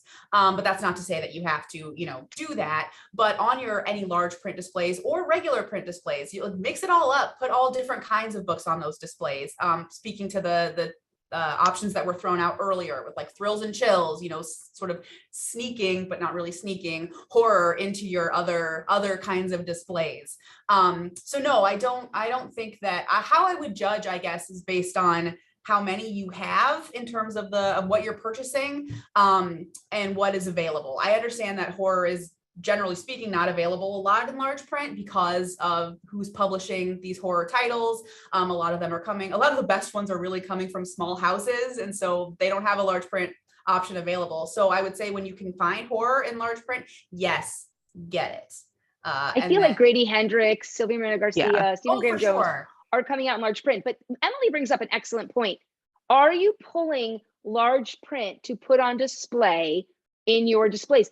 I also did large print when I worked at a library, and I will tell you, I would have to remind myself that when we have a display, we should include the large print on the display. So are you giving large print a chance to be seen in your general displays? Right. Are you limiting based on the size of the print? Then you're going to have lower numbers. But if you include it and you're more expansive, you widen your umbrella, like Konrad said, you will get more circs. All right, I'm just checking for any other. You're very welcome, Carolyn. Do we have any other? We got a few minutes. Any other questions for our illustrious guests? Please reach out, libraries@horror.org. It's really that simple. I sent everybody the link. I know when we do when the Adult Reading Roundtable does the recording, they're going to provide the resource page for Summer Scares, and then that has a link to the programming guide, and it has libraries@horror.org. But really, we really want to hear what you're doing, what you have to say. The four of us are going to be at Librarians Day at StokerCon. I know, all together in person in like 2 weeks, 3 weeks, and none of us are ready, but that's fine. I know a 500-person convention, we've got this. But we'll be there in Denver. If you have any friends that are library workers in the Denver area, there's still time to sign up. I think you have another week till we cut you off for the catering. But come join us, tell them to join us. I know somebody here's from Colorado and is coming. So please spread it to all your friends, because we're going to be presenting similar things like we did today. Most of the authors you saw today will be there. A lot of the authors that were mentioned. Stephen Graham Jones will also be there. Cynthia Pelayo. Lots of Brian Keene, a lot of different people from all over. And then Konrad has an entire panel of just library workers. Yeah, I mean, it's a really incredible day full of like library workers, publishers and authors, and it's a nice mix on a lot of the panels too. But yeah, you can get great ideas about horror programming and what other people are doing, and sort of how you can partner with different organizations to plan things for your library. So right, if you reach out to libraries@horror.org, I'm always happy to help you develop programs, or share more of my experiences, and sort of give you advice on how you can kind of track your programming and document it, and build that support in your organization. Christine has one last question too. I just saw the beverage. What is your beverage, Yaika? I know Konrad has one. I'm sure he does. Depends on the season. If it's winter, I'm a hot cocoa person. It's comforting. It's during the summer, it's a little harder. It's usually gonna be some kind of like hibiscus tea or something, anything refreshing, anything to give me a little bit of pep while I'm diving into something that's just possibly very dark and sad is what I go for. Well, mine is a bit more alcoholic. I would say a highball with some Tennessee honey whiskey and sort of half diet Sprite, half ginger ale. Ooh, I like that combo. Mm-hmm. I tend to enjoy a bourbon drink, but I feel like you're trolling me because it's Passover and I can't have bourbon for a week. So I will have some on Saturday night when the sun goes down with my horror book. Mine's wine, just wine. Just I was gonna say wine. I'm just basic. Just give me this wine. you can't go wrong with wine, honestly. There's like a wine for every mood and occasion. Wines with like skulls on the labels. So Yeah. you could just pick it that way. Thank you everyone for joining us. And you have 6 months, so get ready for Halloween, but you should just read horror all the time. All the time. All the time. Thank you so much to Becky and Yaika and Konrad for being here, and to all of our authors who have since taken their leave, but they were here. So thank you. And thank you all for being here and watching, and happy halfway to Halloween. Go out and get spooky. Bye. Bye, y'all.